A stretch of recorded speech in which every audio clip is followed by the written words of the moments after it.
Hola, ¿qué tal? Bienvenidos. Esto, ya lo sabe usted, esto es Trascendi. Le invito a que nos echemos una nadadita al otro lado del charco.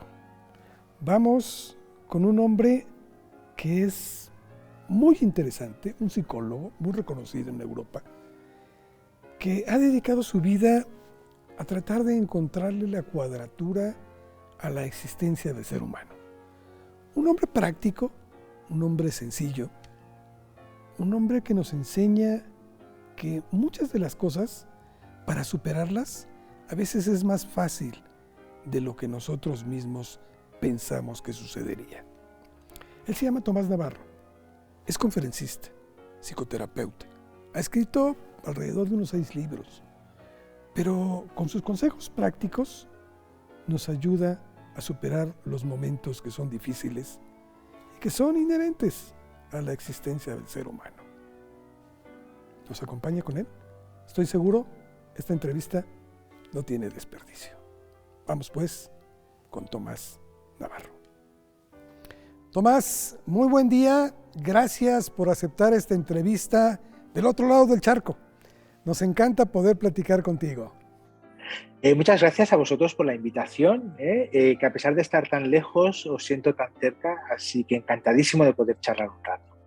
Estamos muy cerca porque dos corazones latiendo suelen sincronizarse y eso es lo que pasa con España y México. Yo te agradezco mucho.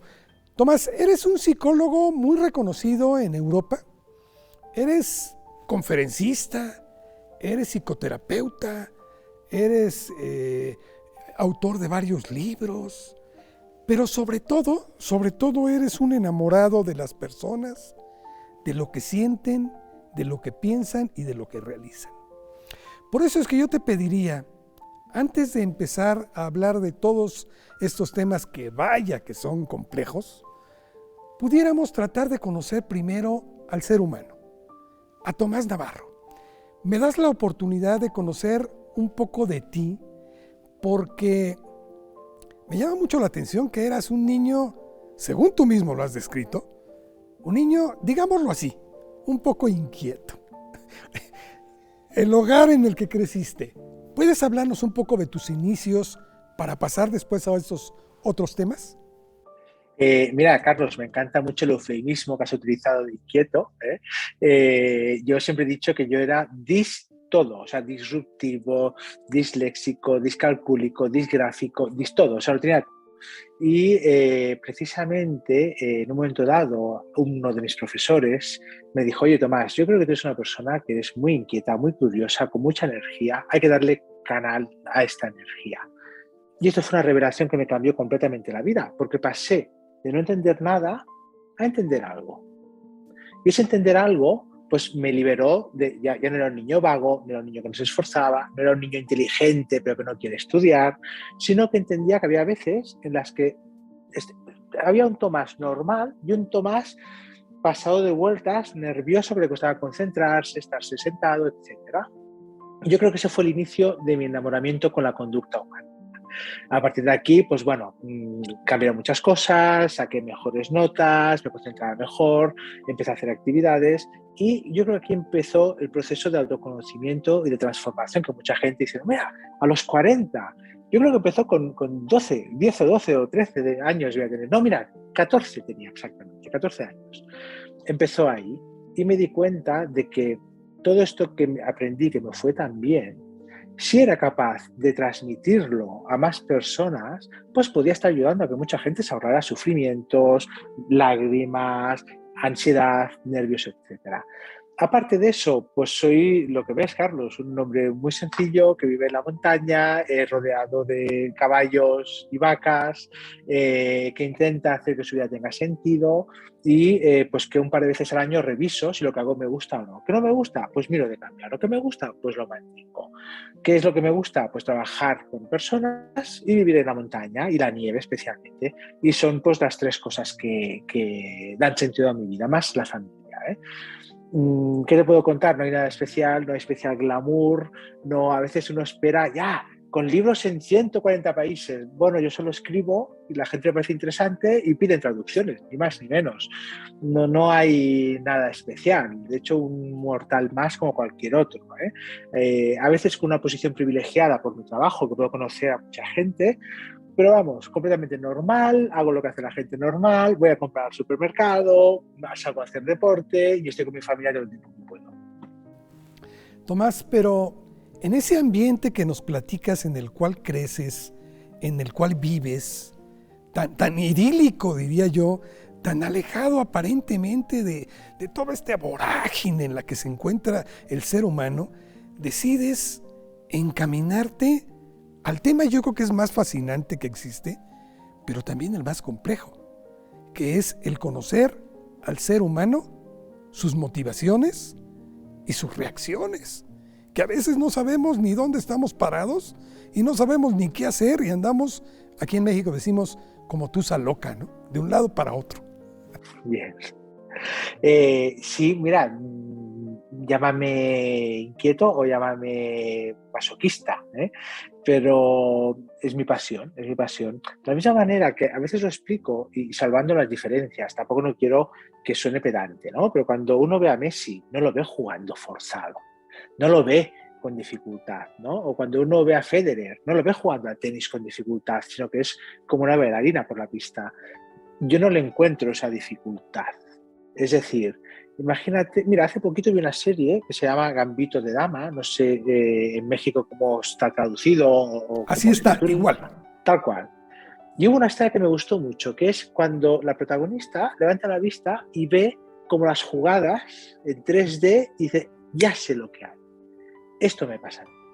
Llega un momento que dices, ya sé, o sea, veo a la persona o las interacciones, si es una pareja o una familia, y veo como en un segundo plano qué es lo que hay, la motivación, qué puede haber detrás, por qué se comporta así, por qué se comporta de esta manera. Entonces es como saber leer un idioma. Entonces, ¿cómo he aprendido ese idioma? Pues no te puedo decir, Carlos. Siempre he sido sensible, siempre me he fijado mucho.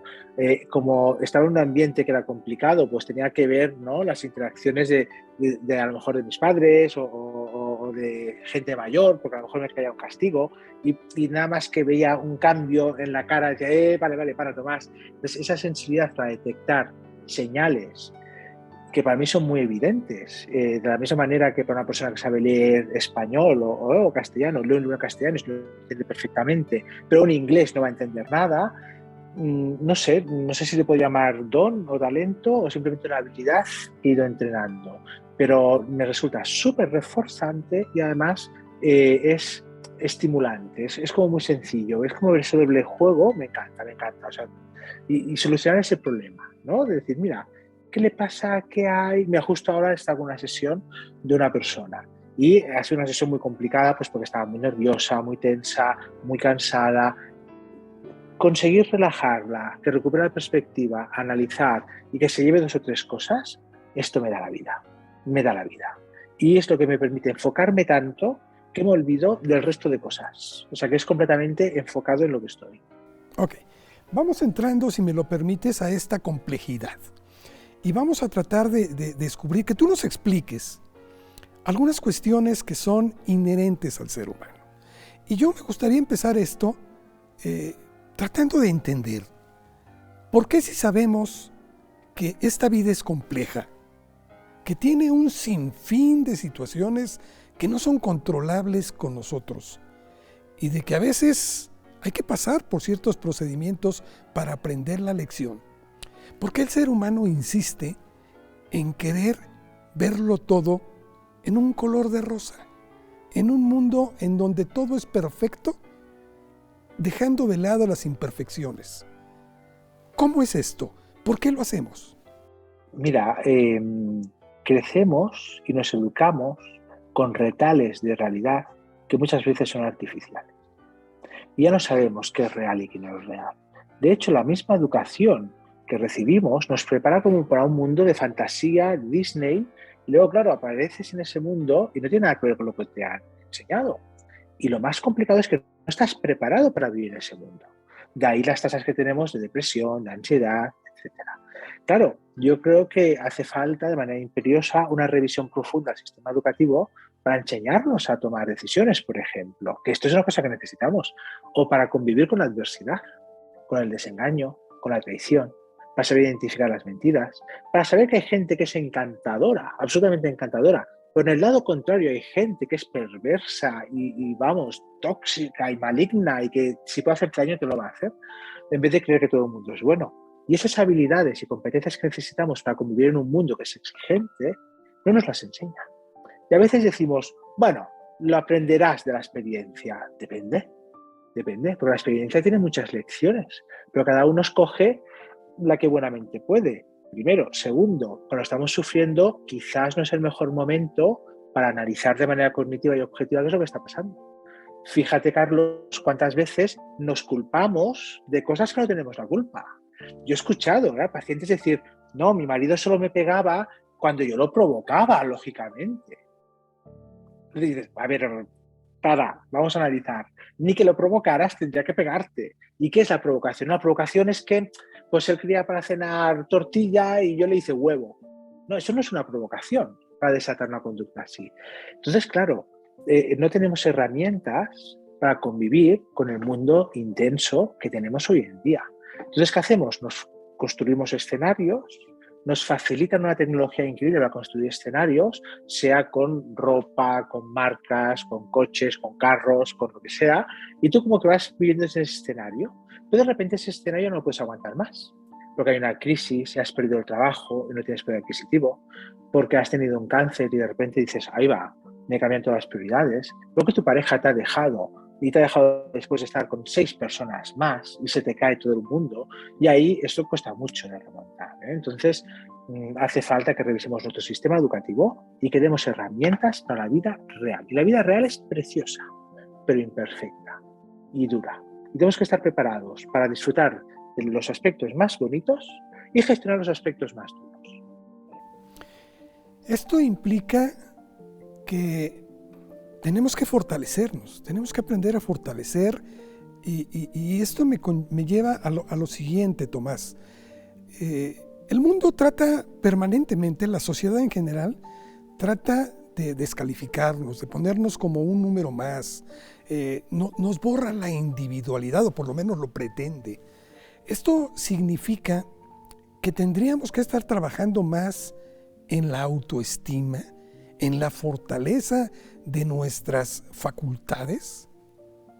Mira, en nuestra cultura latina, por ejemplo, es muy diferente el concepto de autoestima que la cultura nórdica. Yo soy enamorado de viajar, he estado como en 30 o 30 y tantos países diferentes y la cultura nórdica, todas las culturas tienen elementos muy buenos y elementos nefastos. Y elementos que dices, bueno, pueden ser agradables. Entonces, un elemento muy bueno de la cultura nórdica, que tiene sus... O sea, no romanticemos, no hay la cultura perfecta, ¿sí? Pero uno muy bueno es que la autoestima de una persona nacida en Finlandia o nacida en Noruega está desvinculada completamente de la aprobación social. Nace de dentro, ¿sí? Y sabe, pues que si a ti no te gusta, es una opinión, no un hecho, es una opinión. Y tú puedes tener la opinión que quieras. Y esa opinión puede ser acertada o no acertada, ajustada o equivocada. Pero eso no tiene nada que ver con mi valor, ¿sí? Solo con saber esto, Carlos, ya en la cultura latina, que estamos tan pendientes del qué dirán, cómo nos verán, de las miradas ajenas, de la imagen que damos, de qué pensarán, nos cambiaba completamente. Por un lado. Luego, por otro lado, claro, estamos en una cultura a nivel global que favorece la competición.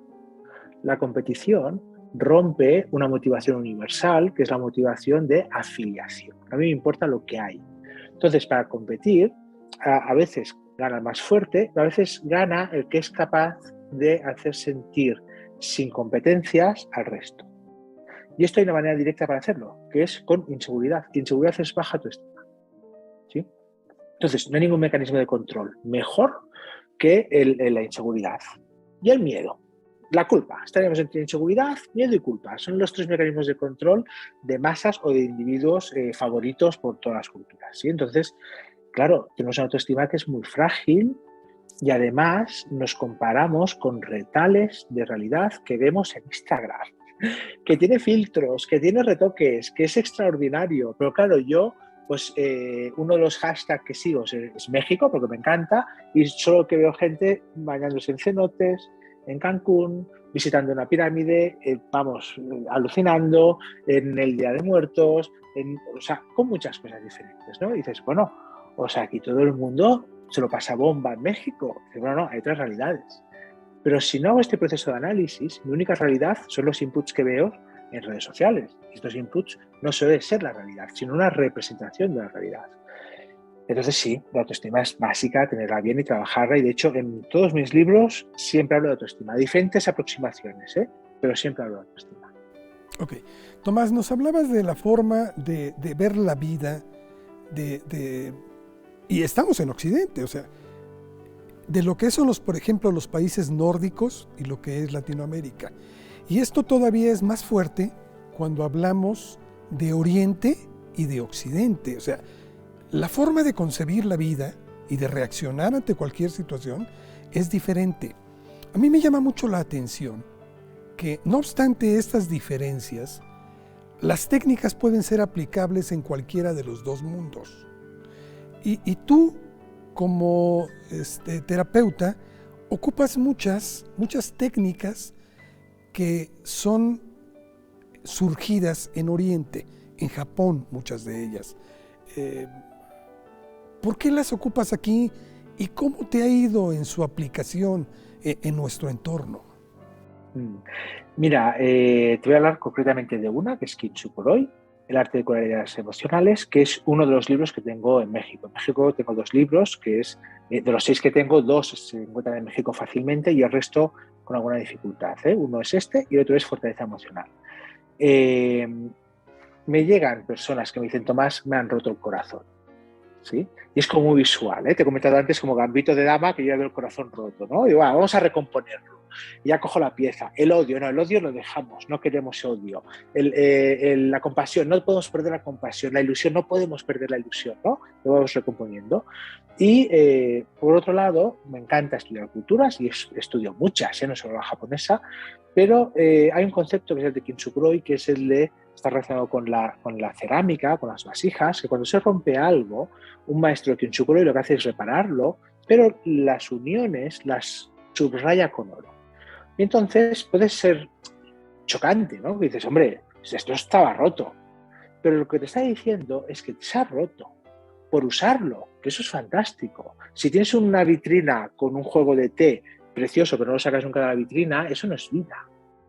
¿Sí? Entonces, quien vive se puede romper, como la cerámica, pero el hecho de superar esa adversidad te convierte más fuerte. Y no tienes que avergonzarte de tus cicatrices. He trabajado mucho con mujeres que han sufrido un cáncer de mama. Y claro, pues uno de los signos de la feminidad son los pechos, entonces claro, pues hay mutilación, hay cicatrices, y claro, pues eso es una identidad muy fuerte, ¿no? Y como que cuadró todo y fue una analogía fantástica.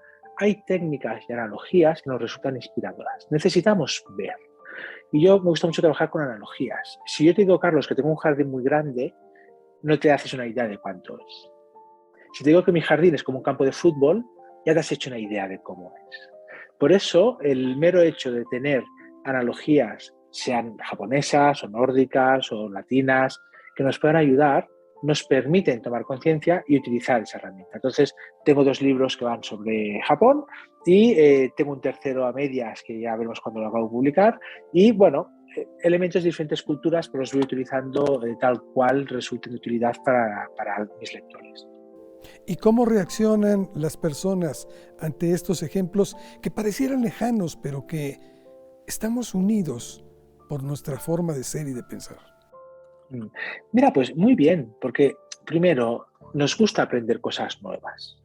El ser humano por naturaleza es curioso. Le gusta tener herramientas que sean útiles. Entonces, cuando tú lo que aprendes te resulta de utilidad, lo valoras bien, ¿sí? Entonces, el solo hecho de llamar la atención de, ¿esto en qué consiste? Es algo nuevo. Pues es sencillo. Lo he incorporado y lo aplico. Y funciona. Tiene un efecto reforzador muy grande. Y además, esto es teoría de psicología, vamos, de primero, de la psicología de la percepción, que es la saliencia. ¿Sí? Pues claro, en nuestra cultura, que somos más de tez morena y pelo moreno, cuando viene un chico rubio o una chica rubia, llama la atención. Yo aquí, si fuera México, pues seguramente no ligaría nada, Bueno, si voy a Noruega, pues todo lo contrario, todos son rubios, un moreno, ¡oh, qué exótico, qué diferente, qué guapo! ¿No? Como que no, guapo no, solo soy diferente. Entonces, este tipo de claims de otras culturas llaman la atención, por lo tanto, ya lo ves diferente, ¿no? Y dices, una técnica de relajación, otra técnica de relajación. Tenemos tendencia a simplificar mucho, ¿sí? ¿Esto qué es? Déjame que lo mire. Pues mira, me va bien. Así que seguiré utilizando el recurso, vamos, infinitamente. Ok. Oye, hay una técnica en lo particular que me gustaría que abundaras un poquito en ella. Creo que se llama Moutainei, algo así, ¿no? ¿Cómo funciona esta? ¿En qué consiste? ¿Y cómo la has aplicado? Mira, Moitenai nació en la Segunda Guerra Mundial en Japón y normalmente lo dicen como enfadados. ¡Moitenai! ¿No? Y dices, ¿qué pasa? Es una palabra que describe el dolor por perder algo que es valioso. Entonces, ¿qué es lo que pasaba? Pues pasaba que se rompía una camisa, la tiro. ¡Motianai! ¿Cómo la vas a tirar? Si a lo mejor cojo un trozo de ropa de aquí, simulo un bolsillo y tapo el agujero y queda bonito, ¿no? Entonces, esa creatividad para aprovechar una experiencia que has vivido, en mi caso me lleva a la parte psicológica, no algo material, pues siempre era ropa, algo material, me lleva a la parte psicológica. Aprovechar una experiencia que has tenido para sacarle partido es básica. ¿Cuál es el principio de Motianai? Es que la experiencia por sí sola no sirve de nada. Si no, las casas de tercera edad, ¿no? Las residencias de tercera edad serían universidades. ¿Por qué? Porque la gente ha vivido mucho. Pero por el solo hecho de vivir mucho no significa que hayas aprendido mucho. ¿Qué necesitamos? Necesitamos analizar correctamente lo que ha pasado. Imagínate que yo en esta charla pues estoy así, de cualquier manera, y pasivo, y no respondo. Y va mal. Y yo concluyo que ha ido mal por la diferencia horaria. Yo no habré aprendido nada de aquí, ¿eh? Entonces hay que analizar bien, asimilar los puntos clave y ser capaces, asimilarlos quiere decir integrarlos, y ser capaces de transferirlos a situaciones que serán similares, no exactamente idénticas, pero sí parecidas. Y eso es Motianai, ser capaz de extraer aprendizaje valioso, asimilarlo a tu bagaje de recursos, a tu mochila de recursos y ser capaz de ponerlo en práctica cuando sea necesario. Y me encanta, lo encuentro muy descriptivo, incluso poético. Oye, Tomás, esto me obliga incluso a preguntarte por el dolor. ¿El dolor juega algún papel importante en lo que son el saneamiento de las heridas emocionales? No, el dolor es una alarma. El dolor te está diciendo que hay algo que no funciona. Simplemente. Ese es su objetivo. Que el dolor emocional funciona exactamente igual que el dolor físico. ¿Sí? Esta mañana tenía una sesión esquiando en la montaña, llevo las sesiones andando o esquiando, y era una persona joven, muy fuerte, y vamos a hacer fuera de pista y vamos a esquiar fuerte. Venga, vamos a esquiar fuerte. Y a la segunda bajada he notado un dolor en una pierna. ¿Sí? ¿Por qué? Porque no había calentado. Esta es una persona de 30 años, yo tengo casi 50, había ido muy fuerte sin calentar. Pues, ¡uy! Un pequeño dolor. ¿Qué me estaba diciendo? Que no podía seguir a ese ritmo. ¿Sí? De haber seguido a ese ritmo, seguramente hubiera tenido una lesión. Entonces, ¿qué he hecho? He dicho, mira, vamos a bajar un poco el ritmo, o si quieres tú bajar rápido, yo te espero, o me esperas cuando llegue abajo, pero vamos, el objetivo no era correr, era pues charlar y tal. Lo mismo con un dolor de muelas, con un dolor en el brazo, te está diciendo que tienes que ir al médico o dejar de hacer algo que estás haciendo porque no funciona. A nivel emocional también. Cuando no quieres volver a casa, o cuando estás en casa y sientes dolor y lo tapas a lo mejor con vino, y ves a tu pareja y dices, qué horror, una copa de vino, otra copa de vino, 3 copas de vino. No podemos tapar ese dolor. Al revés, tenemos que atenderlo muy rápido. Porque ese dolor, por ejemplo, que puedo tener una muela, si lo atiendo rápido, no es nada, es un pequeño empaste y ya está. Pero si lo ignoro, puede acabar matando con una infección que llega muy lejos. Y el dolor emocional es lo mismo. ¿Qué ocurre? Ocurre que a nivel cultural también nos han enseñado que hemos venido aquí a sufrir y a aguantar y llevar una pesada carga. Entonces ignoramos el dolor. Por ejemplo, sabemos que la tasa de cáncer en deportistas de élite se detecta más tarde que en personas no deportistas de élite. ¿Por qué? Porque un deportista de élite, un ciclista, un alpinista, un atleta, está acostumbrado a sufrir, porque tiene que sufrir para poder salir por delante de sus competidores. Entonces, no podemos ignorar el dolor emocional en forma de tristeza. Esa tristeza, si la ignoramos, acabará siendo depresión. En forma de estrés, si la ignoramos, acabará siendo ansiedad. ¿Sí? Sino que tenemos que ver qué nos está diciendo y qué es lo que tenemos que cambiar para poder apagar ese dolor. Entonces el dolor, déjame ver si te entendí, es como ese termómetro que nos marca y que nos alerta que hay algo que tenemos que modificar. Luego entonces, de alguna forma, cumple un papel muy importante. Muy importante, súper importante. A veces hay disfunciones del dolor físico. Por ejemplo, la gente que tiene fibromialgia, que tiene un problema físico, que tiene dolor neuropático no asociado a un problema real. Pero, y a veces también uno se cree que el dolor que tiene está causado por el trabajo, pero a lo mejor es la pareja o la vida familiar que tienes, ¿no? Claro, si hago muchas cosas, ¿no? Imagínate, Carlos, que me duele la muela, ¿sí? Y yo voy al podólogo, al digestólogo, al urólogo, al neurólogo, al psiquiatra, al médico del corazón, al nefrólogo. Por muchas cosas que haga, no sirven de nada, porque tengo que ir al dentista, ¿sí? Entonces, saber identificar ese dolor a nivel emocional y qué te está diciendo, pues a veces necesitamos de una mano amiga o de una mente experta que nos pueda ayudar a identificarlo, diagnosticarlo y echarnos un cable pues para saber qué tenemos que hacer. En las múltiples conferencias que dictas por todos lados, ¿hay alguna pregunta que sea recurrente? ¿Algún tema que sea recurrente?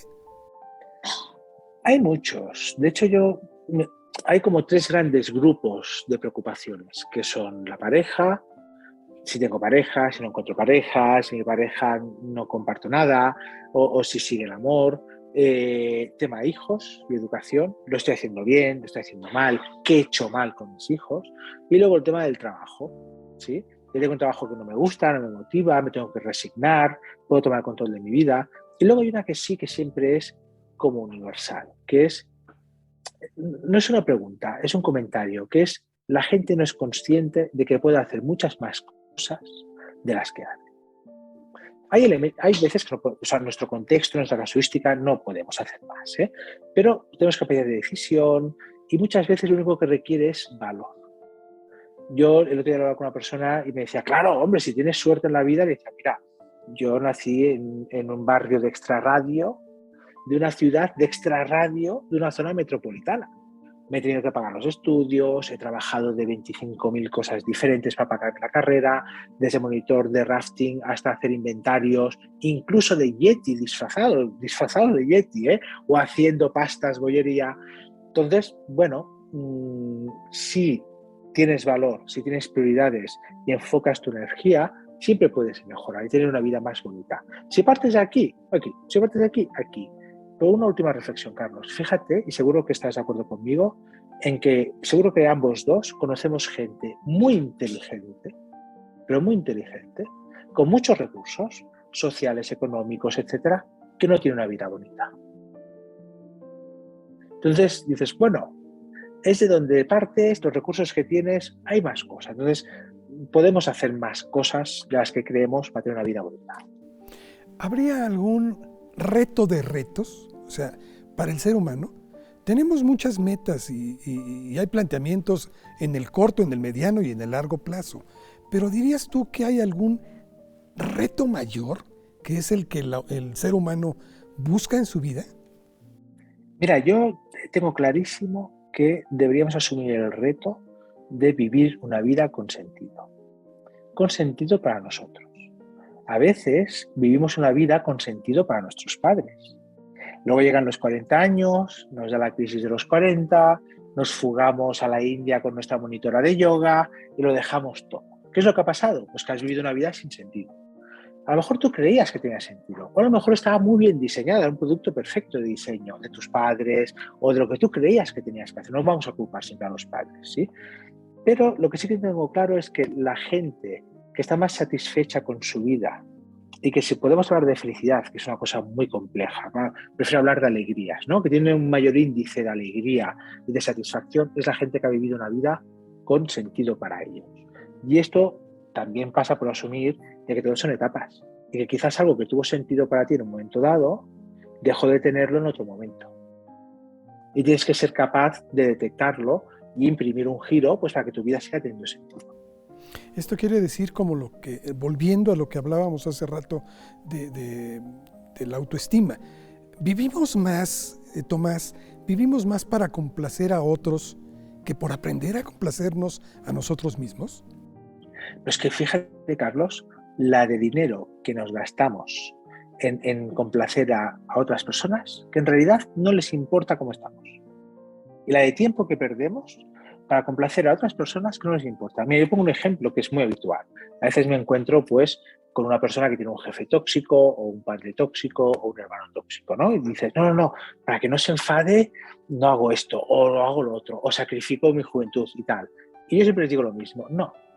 El primer día que hagas algo o que digas, mira, hasta aquí he llegado, ese primer día, todo lo que has hecho antes no habrá servido para nada.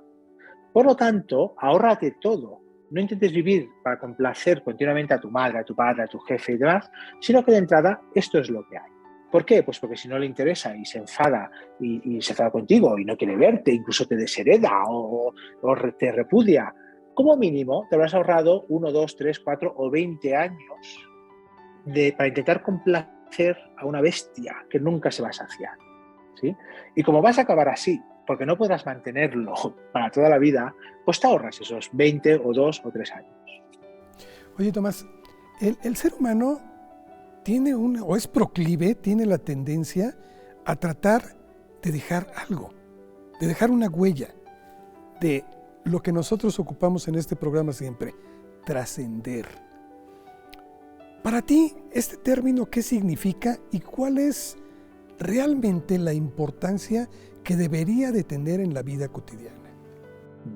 Mira, yo creo, y esto no, tengo un libro que es muy gamberro, que no está en México, me encantaría que estuviera, pero es muy gamberro, que se titula Yo soy así y ya no me importa. Entonces trato diferentes temas como la justicia, como la educación moral, como la mentira, como el amor y el desamor, con una perspectiva muy divertida, pero muy profunda a la vez. Tienen una lectura muy divertida, ¿no? Ja, ja, ja, ja, ja, hasta que dices, ups.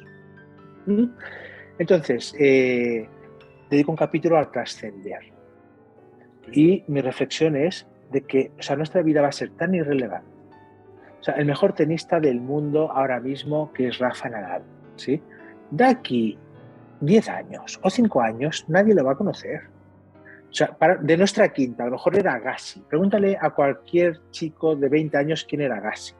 No tiene ni idea de quién es Agassi, ¿sí? Entonces, no tenemos que vivir para trascender. Tenemos que vivir para tener una vida rica. Porque cuando intentamos trascender para dejar algo, para dejar esa huella, lo que estamos haciendo es lo mismo, es intentar complacer a alguien en el futuro. Y mientras intentamos complacer a alguien en el futuro, no estamos disfrutando de nuestro día a día. Entonces tú puedes disfrutar de tu día a día y eso pues queda ahí. Pues, mira, yo tengo 6 libros, no sé cuántos más escribiré, ¿eh? Pero es que estos 6 libros es posible que en 20 años estén descatalogados.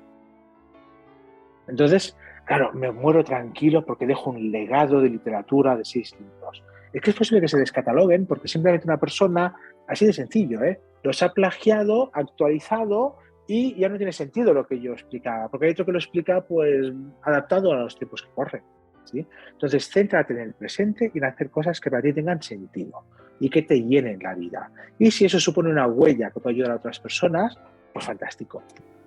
Ok, entonces tu meta, dirías, para el ser humano sería buscar su propia felicidad, no importando tanto o no haciendo las cosas directamente para agradar a otros, sino para agradarse a sí mismo, sin olvidar el compromiso social, por supuesto, que contraemos. Mira, yo siempre animo y cuando trabajo con chavales siempre les explico, busca tu talento y pon tu talento al servicio de otras personas. Como hemos comentado al principio, nos olvidamos de que la cooperación nos ha hecho llegar a donde estamos. Porque alguien tuvo una idea de plantar algo y la compartió y vio que si plantaban maíz, pues tenían mazorcas y tenían más comida. Si no lo hubiera compartido, esto me lo quedo para mí, ya está. ¿Sí? Entonces, si podemos hacer del mundo un lugar mejor, y esto va integrado en nuestros genes hasta que la educación y la competición nos lo ha erradicado, ¿sí? Porque la motivación de afiliación es básica, esto es la empatía. La empatía es que a mí me importa cómo estás tú. De hecho, como me importa que nuestros televidentes y nuestros oyentes, la gente que vea esta entrevista, la encuentre interesante, voy a decir cosas que les sean de utilidad. Si no tuviera esa empatía, diría, bueno, pues oye, algo que para mí no suponga un trabajo, ¿sabes? Y de cualquier manera, y hablar, pues, ¿sabes? La voz me la deja muy machacada, pues no cuento tantas cosas. No avanzaríamos, ¿sí? Entonces hay que fomentar la cooperación, pero sabiendo que lo que haces tiene que tener un sentido para ti. Y tú tienes que pasar, al final del día, tienes que ir a dormirte tranquilo. Mi trabajo me pone frente a las miserias más absolutas y los dramas más absolutos de la humanidad. Y la gente se muere de repente, en segundos. Y en segundos te diagnostican un cáncer, o en segundos pierdes a tu hijo. Entonces, ¿a qué vas a esperar? ¿A qué vas a esperar? La de gente que cuando me jubile haré y no llega a la jubilación. ¿A qué vas a esperar? ¿Sí? Dentro de un equilibrio, de que, hombre, pues vamos, o sea, intenta disfrutar sin hacer daño a nadie, pero céntrate en ti, en trabajar tus talentos, en hacer que el mundo sea un lugar mejor, pero no trabajar por la admiración de otras personas, sino para contribuir a que el resto estemos mejor.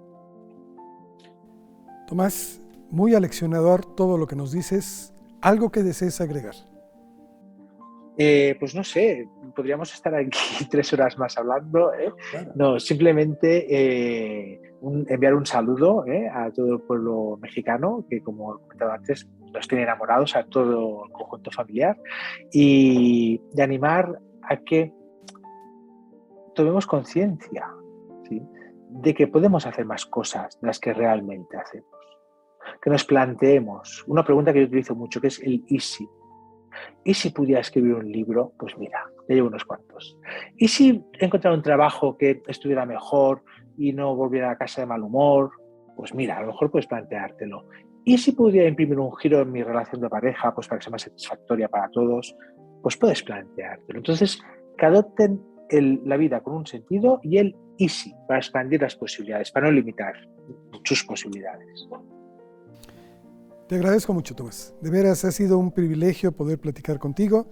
Como bien lo dices, podríamos aventarnos horas y horas filosofando y tratando de encontrar la cuadratura a veces a la vida que no se la encontramos, pero es una labor que tenemos que reflexionar mucho y creo que con aportaciones como las que tú nos haces, nos ayudan a encontrar esto, que después de todo, el camino que elegimos es el que nos va a dar los resultados que espero nos hayamos planteado. Muchas gracias. A ti, Carlos. Cuando no tenemos nuestras prioridades y nuestro camino, vivimos por las prioridades de otras personas y recorremos el camino de otras personas. Así que me parece una conclusión magnífica la que has aportado. Muchas gracias por la invitación y, bueno, cuando me volváis a invitar, estaré encantado de volver a charlar con vosotros. Seguramente tenemos que hacerlo pronto. Gracias, Tomás. Muy gentil. Gracias. Chao. Hasta pronto. Pues ahí tiene usted los conceptos vertidos por este hombre. Yo creo que a veces nos complicamos mucho la existencia buscándole una cuadratura a algo que podemos salir mucho más fácil. No es que no la debamos de tomar en serio, pero creo que a veces nosotros mismos complicamos la solución. El camino es uno, y si lo decidimos y seguimos enfrentándolo día a día, pronto podremos ver el éxito en esto y podremos decir, prueba superada. Creo que es un consejo que nos da Tomás Navarro y creo que no deberíamos de echarlo en un saco roto. Gracias por habernos acompañado. A nombre de la Universidad Humanitas, les agradecemos por estar una vez más en esta emisión de Trascendi. Hasta la próxima.